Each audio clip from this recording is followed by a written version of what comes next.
Sobrang layo ko na pala kaysa sa dati. Kasi noon, naalala ko, isang yaya lang ng mga kaibigan ko, kasama na agad.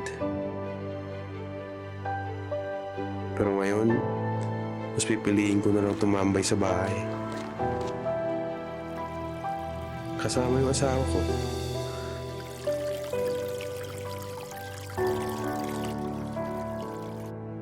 Tama nga talaga na sa paglipas ng panahon, may mga bagay tayong isasantabi na lang.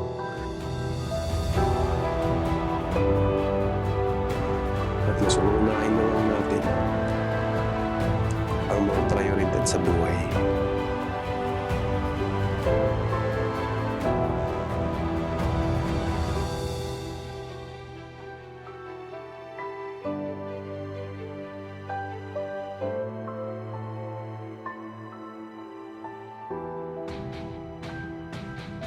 Juliver Assis Film.